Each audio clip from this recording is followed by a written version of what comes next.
할렐루야. 오늘 같이 나누실 하나님의 말씀은 사사기 11장 34절부터 40절까지의 말씀입니다. 사사기 11장 34절부터 40절까지의 말씀을 우리 다 같이 한 목소리로 봉독하겠습니다.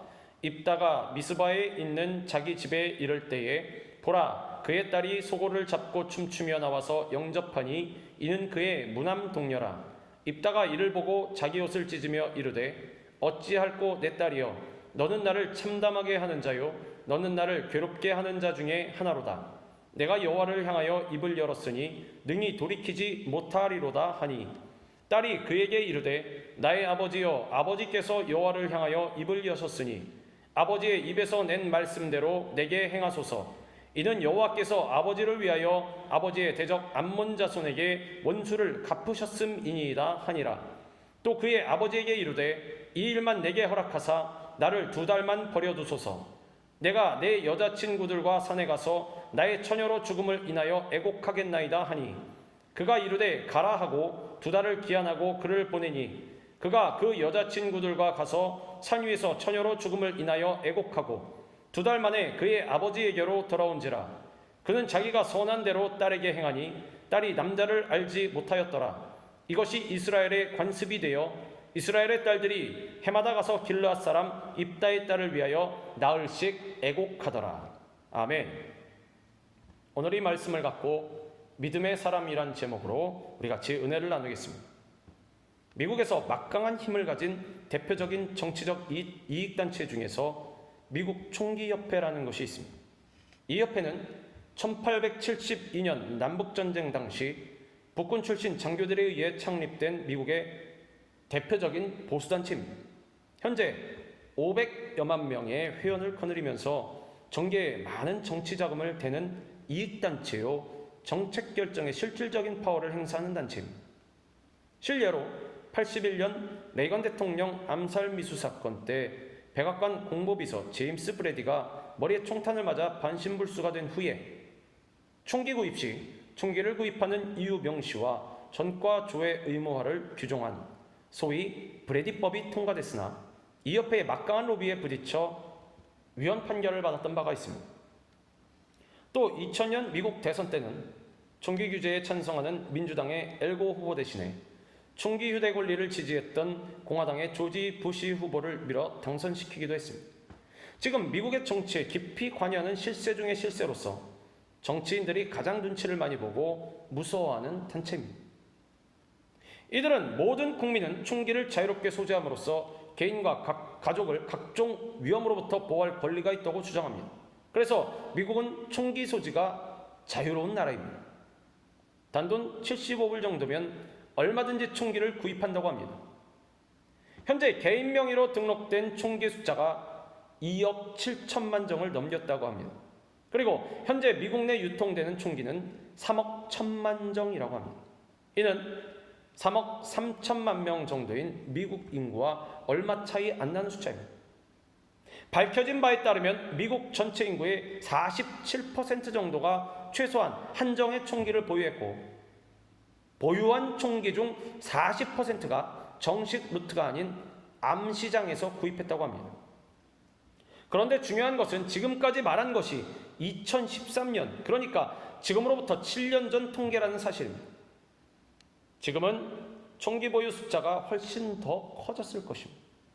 특히 9.11 테러 이후에 총기 판매량은 30%가량 늘었다고 하고, 총기 규제가 안 되면 앞으로 더 많은 사람이 총기를 구입할 것이 예상되고 있습니다. 그러나 실제로 총기 소지가 미국 국민들의 개인과 가족을 보호하고 있습니까? 전혀 그렇지가 않습니다. 현재 미국에서는 한 해 총기 사고로 약 3만 명이 죽는다고 합니다. 그 가운데 4천 명은 어린아이입니다. 지금도 3시간에 한 명은 총기 사고로 죽어가고 있습니다. 그런데도 총이 자기와 가족을 보호한다고 믿고 있습니다. 이 미국이 어떤 나라입니까? 저 미국을 세운 청교도들은 하나님만이 우리를 보호하시고 지켜주신다고 굳게 믿었고, 그 신앙을 지키기 위해서 메이플라워를 타고 죽음의 위협을 무릅쓰고 아메리카 대륙으로 건너온 것입니다. 그러나 세월이 흐른 뒤에 그 후손들에게서 점점 하나님은 빠지고 권력이, 돈이, 무기가 자기를 보호한다고 생각하게 되었습니다. 총기 옆에도 초기에는 이념이 지금과 달랐다고 합니다. 이들이 말하는 총기를 소유하는 목적이 주로 총기 안전 교육과 사격을 통한 여가 선용이었습니다. 원래는 참전 군인을 중심으로 민간인들이 총기를 위험하게 사용하는 것을 방지하자는 목적으로 만들어진 단체였고, 지금과 달리 총기 규제에 대해서 매우 적극적으로 지지한 단체가 미국 총기협회였습니다. 하지만 시간이 흐르고 어느 순간 그 성격이 자신들의 이익축으로 변질되어 버리고 말았다는 것입니다. 이것이 현재 미국이 안고 있는 가장 큰 문제입니다. 미국은 하나님을 믿는 믿음과 신앙으로 세워진 나라인데 점점 하나님은 개인의 삶에서 배제되고 나라의 주요한 곳에 자신의 이익만을 위해서 인본주의로 살아가는 사람들과 단체들로 채워져 간다는 것입니다. 그러나 과연 누가 우리의 가족과 인생을 보호하고 있습니까? 바로 살아계신 하나님이십니다. 우리에게 지금 필요한 것은 돈도 아니요, 권력도 아니요, 총기도 아니요, 오직 하나님만을 믿고 의지하는 신앙입니다. 하나님을 믿는 믿음을 견고히 세우는 것만이 위험한 세상에서 안전하게 살아가는 길입니다. 그리고 그렇게 될 때 필요한 것은 하나님이 직접 채워주시는 것입니다. 하나님을 믿는 믿음이 우리를 살게 하고 믿음 위에 굳게 설 때 우리는 안전하게 거할 수 있는 것입니다. 그런 관점에서 우리는 믿음을 생각하고 한 시대를 살던 믿음의 선지들을 통해 믿음을 배우고 키워야 하는 것입니다. 오늘 우리가 살펴볼 본문에 등장하는 인물은 입다라는 사사입니다. 성경에서 입다는 믿음의 사람이었다고 증거하고 있습니다. 그러면 입다는 과연 어떤 믿음의 사람이었습니까? 어떤 믿음의 사람이길래 믿음의 선진들을 꼽고 있는 히브리서 11장에서도 이 입다를 언급하고 있습니다. 첫째로 입다는 어려움을 극복하는 믿음을 가진 사람이었습니다. 히브리서 11장에 나오는 믿음의 인물 가운데 언급된 사사는 모두 4명입니다. 그런데 오늘 살펴볼 입다는 모든 사사 가운데 가장 어려운 환경에 있었던 사람이었습니다. 성경은 그가 얼마나 어려운 상황에 있었는가에 대하여 사사기 11장 초반부에 알려줍니다. 우선 그는 서자로 태어난 사람이었습니다. 그의 아버지는 한 가정의 평범한 가장이었으나 다른 여자를 좋아했고 그래서 태어난 아들이 바로 입다였습니다. 게다가 아버지가 좋아했던 여자 입다의 어머니는 그냥 평범한 여인이 아니라 기생이었습니다. 성경에서 말하는 기생이라는 단어는 굉장히 점잖은 표현입니다. 정확하게 말하면 창녀였습니다. 입다는 태어날 때부터 이런 불우한 환경이 있었다는 것입니다. 아버지와 형제의 사랑을 받을 수 없는 버려진 자식이었고 그의 어머니의 신분으로 인해 늘 좋지 않은 시선 속에서 자라야만 했습니다. 그러나 입다의 어려움은 여기서 그치지 않습니다. 그는 배다른 형제들로부터 내쫓김을 당합니다. 그의 형제들이 입다를 좋게 볼 리가 없었습니다. 날마다 눈치를 주고 구박하고 상처를 준 것입니다. 당시 기생의 자녀는 상속을 받을 수 없었습니다. 상속만이 아니라 집에서 쫓아내도 아무런 법적 보호를 받지 못했습니다. 그렇게 어려서부터 입다는 불우한 환경에서 자랐습니다. 그리고 형제들에게 쫓겨나 머문 곳은 도비라는 땅이었는데 거기에서 그는 잡류들, 소위 깡패들과 함께 생활합니다. 모두가 가족과 사회에 불만을 품고 집을 나온 사람들입니다. 거기에서 입다는 인생의 중요한 시기를 보내며 밑바닥의 삶을 삽니다. 이것이 성경에서 말하는 입다의 모습이었습니다.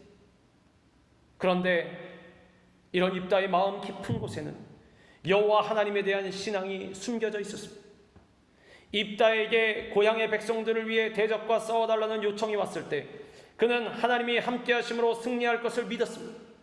그리고 그에게 믿음의 확신이 생기자 어둡고 추악한 과거는 문제가 되지 않았습니다. 그는 과거에 누구보다도 삐뚤어져서 도저히 회복하기가 힘든 꼬인 인생, 버림받은 인생이었습니다. 그러나 그는 이것을 믿음으로 극복했다는 것입니다.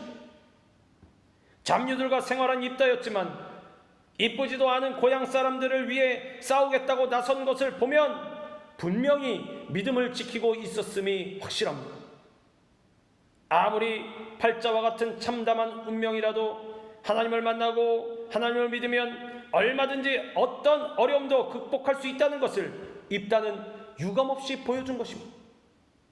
믿음의 세계는 어떤 환경도 문제가 되지 않고 심지어는 세상에서 말하는 운명이라는 것도 팔자라는 것도 얼마든지 바꿀 수 있다는 것입니다. 사람들은 종종 운명을 탓하고 팔자를 논하는 경우가 있습니다. 자기의 처지와 형편을 마치 이미 정해진 운명처럼 생각하고 체념하고 불평하고 부정적으로 사는 사람들이 있습니다. 그래서 무당에게 가서 점도 보고 점쟁이를 찾아가서 자신의 운세도 봅니다. 그러나 믿음의 세계는 그렇지가 않습니다. 환경이나 운명이나 팔자가 문제가 아닌 것입니다. 예수를 믿으면 얼마든지 처해진 상황, 현재의 위치가 변화될 수 있는 것입니다. 그리고 우리 그리스도인은 이것을 믿는 사람입니다. 하물며 예수님 안에서 팔자가 어디 있습니까? 우연이 어디 있습니까? 운명이 어디 있습니까? 모든 것이 전능하신 하나님의 주권 안에서 계획된 것이요 필연적인 것입니다. 우리의 생사와 법과 과거 현재 미래까지 여호와 하나님이 주관하고 그 손으로 이끌어 가고 계신 것입니다. 실제로 우리 모두가 예수 믿고 거듭난 사람들이요 인생이 바뀐 사람들이 아닙니까? 믿음은 바로 이런 놀라운 힘이 있는 것입니다. 우리 믿는 자의 삶에도 종종 어려움은 있습니다. 예수 믿고 모든 것이 평안하고 잘되고 만사가 형통하면 좋겠지만 그렇지가 않습니다. 오히려 믿지 않는 사람보다 더 많은 어려움을 겪고 있는 것도 같습니다. 그러나 믿음은 이 모든 어려움을 극복하게 하는 놀라운 힘이 있습니다. 믿음의 세계는 어려움이 없는 것이 아니라 어떤 어려움도 극복할 수 있는 능력이 있는 것입니다. 고난이 많은 것이 우리의 인생입니다. 눈물과 한숨과 염려가 사라지지 않는 것이 우리의 삶입니다. 그러나 그럼에도 불구하고 우리가 기뻐할 수 있는 것은 우리의 아버지 되신 하나님께서 영원토록 당신의 자녀들과 함께 하신다는 것입니다. 여러분은 지금 무엇 때문에 힘들고 어려워하고 있습니까? 우리를 지키시는 하나님을 믿으시기 바랍니다. 우리를 인도하시는 성령님의 손길을 신뢰하시기 바랍니다. 이제 입다와 같이 하나님을 만나고 하나님을 전적으로 신뢰하는 믿음으로 어떤 어려움도 극복하고 승리하는 여러분 되시기를 주님의 이름으로 축원합니다. 둘째로 입다는 약속을 지키는 믿음을 갖고 있는 사람이었습니다. 입다의 이야기는 처음부터 우리의 상식으로는 이해되지 않는 특이한 내용으로 가득 차 있습니다. 무엇보다도 주목할 것은 그의 소원입니다. 입다는 사사로 부르심을 받고 하나님을 의지하며 암몬 족속과 싸웁니다. 그런데 그는 전쟁에 나가면서 하나님께 한 가지 약속을 합니다. 만약 암몬 족속과의 전쟁에서 승리하게 해주시면 전쟁이 끝나고 집에 돌아올 때 자기를 가장 먼저 마중 나온 사람을 번제로 드리겠다는 것입니다. 그래서 결국 입다는 자신의 딸을 번제로 드리게 됩니다. 그러나 이것은 아무리 당시 문화와 시대의 배경이 그렇다고 해도 잘 용납이 되지 않는 부분입니다. 이기고 싶은 간절함에서 그랬든 민족을 구원하고자 하는 절박함에서 그랬든 어떻게 이것을 이해할 수가 있겠습니까? 물론 그 자신도 처음에는 외동딸을 번제로 드린다는 생각은 절대로 하지 않았을 것입니다. 그러나 분명한 것은 그럼에도 불구하고 그는 약속을 지키는 믿음의 사람이었다는 것입니다. 그리고 오늘 본문 말씀 앞 사사기 11장 29절에 보면 입다는 여호와의 영이 임했던 사람이었습니다. 이에 여호와의 영이 입다에게 임하시니 입다가 길르앗과 므낫세를 지나서 길앗의 미스베에 이르고 길앗의 미스베에서부터 암몬 자손에게로 나아갈 때에 또한 히브리서 11장의 믿음의 선진으로 선별하여 언급된 사람이었습니다. 이해되는 것이 없을지라도 신중하지 못한 소원이었다고 할지라도 중요한 것은 어쨌든 입다는 하나님께 약속한 소원을 끝까지 지키는 믿음의 사람이었다는 것입니다. 그리고 이 믿음으로 인해서 히브리서에 본받아야 할 믿음의 표본으로 기록되었다는 것입니다. 그가 전쟁에서 승리하고 집에 돌아올 때 가장 먼저 그를 영접한 사람은 그의 무남 동료였습니다. 입다는 가슴을 치고 통곡합니다. 본문 35절에 입다의 고백이 나옵니다.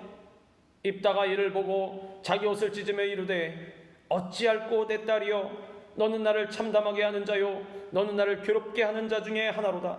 내가 여호와를 향하여 입을 열었으니 능히 돌이키지 못하리로다. 입다는 분명 성급한 소원을 했더라도 하나님을 향하여 입을 열었으니 돌이키지 못하겠다고 말합니다. 그래서 결국 입다는 사랑하는 딸을 희생시킵니다. 약속한 것은 어떤 경우라도 지키겠다는 확고한 의지가 믿음으로 나타난 것입니다. 그리고 이것이 바로 우리가 배워야 할, 믿음이 아니고는 절대로 받아들이기 힘든 가장 특별한 모습입니다. 입다는 이처럼 하나님 앞에서 철저하게 약속을 지켰다는 것입니다. 그러면 우리는 어떻습니까? 아니요, 나는 하나님께 소원한 적이 없는데요. 곰곰이 한번 생각해 보시기 바랍니다. 하나님 건강을 주옵소서, 하나님 사업이 번창하게 해주옵소서, 하나님 물질을 주옵소서, 하나님 자녀가 잘되게 해 주시옵소서. 누구나 살면서 적어도 한 번씩은 이렇게 기도했을 것입니다. 우리가 알아야 할 것은, 먼저 이것을 주시면 제가 꼭 이렇게 하겠습니다라는 다짐이 있어야만, 꼭 내 입으로 무엇을 바치겠다고 해야만 서원이 되는 것이 아니라는 것입니다. 무엇을 하겠다는 약속이 없어도 건강을 달라는 것은 왜 달라는 것입니까? 건강을 주시면 자신의 육신의 정욕과 안목의 정욕과 이생의 자랑을 위해서 사용하겠다는 것입니까? 아니지 않습니까? 건강을 주시면 하나님의 일에 주신 건강을 사용하겠다는 것입니다. 반대로 하나님이 우리에게 건강을 주실 때는 네 마음대로 세상길을 따라 살라고 주시는 것이 아닙니다. 사업이 번창하고 물질을 주셨을 때는 나 혼자 배 두드리고 내 가족끼리만 잘 먹고 잘 살라고 주신 것이 아닙니다. 자녀를 위해 기도했을 때 자녀가 좋은 대학 가고 대기업에 들어가고 잘 나가는 매필 만나서 모두가 부러워하는 결혼을 하고 고급차를 타고 해외여행 다니면서 끼리끼리 좋은 집에 사는 것에서 손 털고 끝나라고 자녀를 잘되게 해주신 것이 아니라는 것입니다. 주신 물질과 좋은 직장과 가진 소유를 사용해서 먼저 그 나라와 그 의를 구하는 삶을 살라고 안 믿는 자들에게 복음을 증거하고 어렵고 소외된 이웃을 돌보는 자녀가 되라고 기도를 들어주신 것입니다. 그러니까 하나님 건강을 주옵소서, 하나님 사업이 번창하게 해주옵소서, 하나님 물질을 채워주옵소서, 하나님 자녀가 잘되게 해주옵소서, 이렇게 기도한 것은 하나님 그렇게만 해주시면 주신 건강을 사용해 주의 일을 하겠습니다, 주신 물질을 아낌없이 드리고 주의 일에 헌신하겠습니다, 자녀가 주의 사명을 감당하도록 하겠습니다 라는 서원 기도인 것입니다. 지금까지 내가 어떤 기도를 드렸는지 돌이켜보시기 바랍니다. 그리고 내가 그 서원을 지키고 있는지도 반성해 보시기 바랍니다. 만약 안 지키고 있다면 그것은 하나님 앞에 심각한 범죄인 것입니다. 이제라도 돌이키시기 바랍니다. 약속을 지키시기 바랍니다. 하나님은 기억하고 계십니다. 불꽃 같은 눈동자로 지켜보고 계십니다. 주님, 제가 그것이 하나님께 대한 약속인지 몰랐습니다. 용서하여 주시옵소서. 이제라도 성실하게 소원한 것을 지키겠습니다. 지금이라도 회개하고 돌이켜서 입다와 같이 하나님 앞에서 약속을 지킨다면 자비와 긍휼의 하나님께서 모든 죄를 용서하시고 오히려 더 많은 복으로 충만하게 채워주실 것입니다. 그러나 만약 계속해서 약속을 지키지 않는다면 어쩌면 주신 것을 다시 거둬가실 수도 있습니다. 그리고 인생의 마지막 때가 되어 주님 앞에 섰을 때 남은 모든 것을 계수하실 것입니다. 과연 몇 달란트를 남겼는지, 그리고 그 부분에 있어서는 책임을 져야 할 것입니다.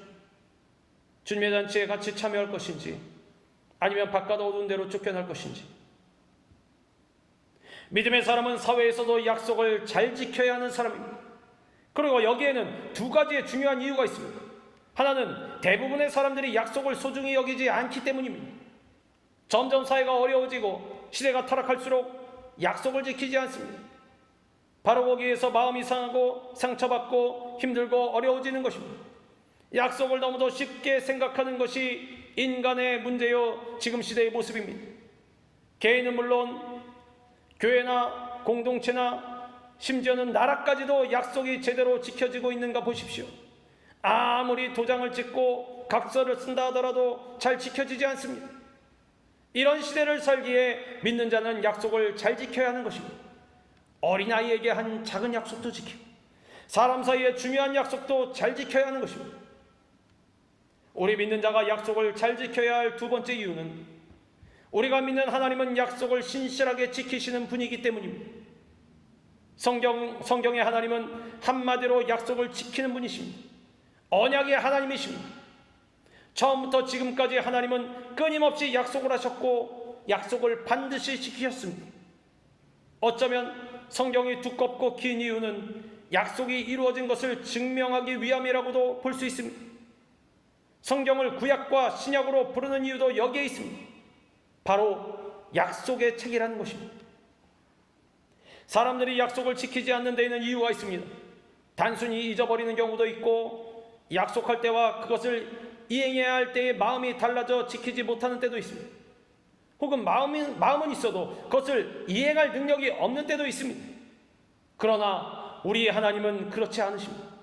하나님은 어떤 약속도 잊지 않으시고 언제나 변함이 없으시며 확고한 의지와 무한한 능력을 갖고 계신 분이십니다. 그래서 반드시 약속을 지키십니다. 그리고 우리는 바로 그 하나님을 믿고 따르는 자들이기에 모든 약속을 잘 지켜야 한다는 것입니다. 약속을 지키는 것이 바로 좋은 믿음입니다. 믿음이 있다고 하면서 약속을 소홀히 생각하고 지키지 않으면 성숙한 믿음의 사람이라고 말할 수 없는 것입니다. 약속은 지키라고 있는 것입니다. 반드시 지켜야 합니다. 그래서 성급히 말하거나 행동하지 말라고 하는 것입니다. 입다와 같이 약속을 지키는 믿음으로 하나님과 사람에게 인정받는 믿음의 사람들이 되시기를 주님의 이름으로 축원합니다. 셋째로, 입다는 좋은 영향을 주는 믿음을 갖고 있는 사람이었습니다. 본문은 입다의 귀한 믿음과 함께 그 딸의 믿음을 증거하고 있습니다.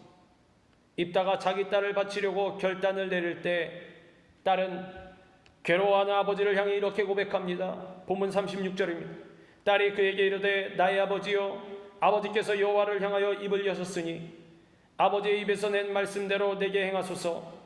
이는 여호와께서 아버지를 위하여 아버지의 대적 암몬 자손에게 원수를 갚으셨음이니이다 하니라.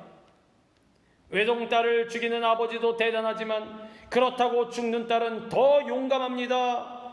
약속을 지키는 아버지의 믿음도 뛰어나지만 딸의 믿음은 더욱 돋보입니다. 어떻게 이럴 수가 있습니까? 요즘 같은 상황이라면 아마 도망가도 벌써 도망갔을 것입니다.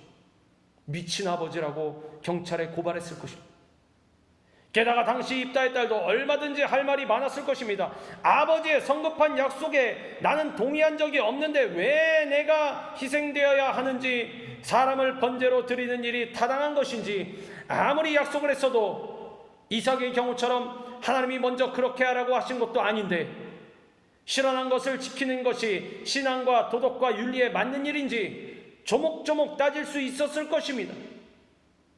하지만 딸은 따지지 않고 스스로 번제물이 되었습니다.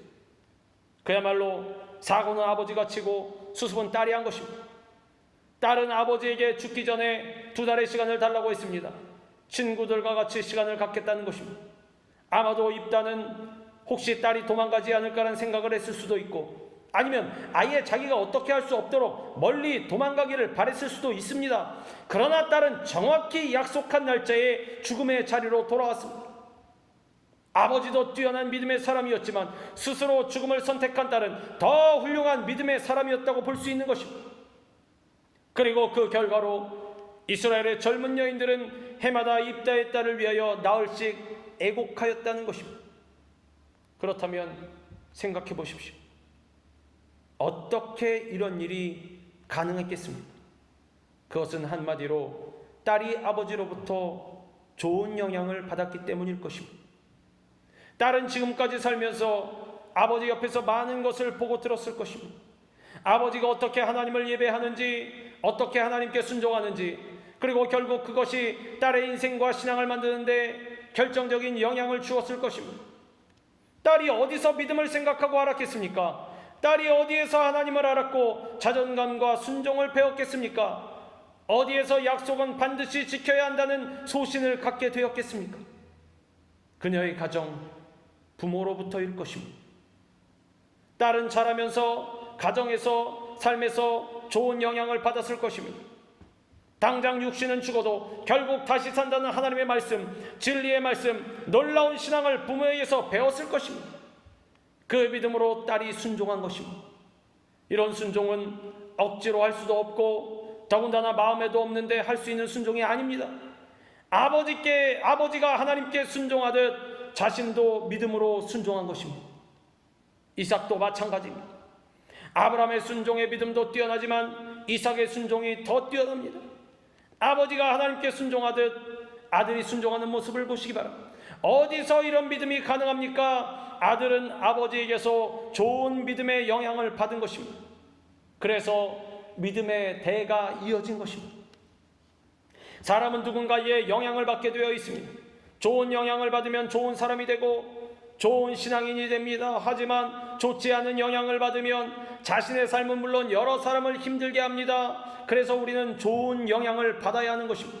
또한 좋은 영향을 주어야 하는 것입니다. 그런 면에서 우리 그리스도인은 막중한 책임이 있습니다. 이 세상은 나만 혼자 사는 것이 결코 아니기 때문입니다. 좋은 영향을 주고 좋은 영향을 받는 것이 귀한 믿음입니다. 우리의 예배와 찬양과 기도가 바로 그것에 기초를 놓는 초석이 되어야 하는 것입니다. 우리의 교회, 우리의 가정, 우리의 자녀 교육이 한 인격체에게 지속적이고 발전적인 믿음의 성장을 위한 생명력을 주어야 합니다. 나는 과연 누군가에게 좋은 영향을 주고 있는 것입니까? 나는 지금 누군가에게서 좋은 영향을 받고 있는 것입니까?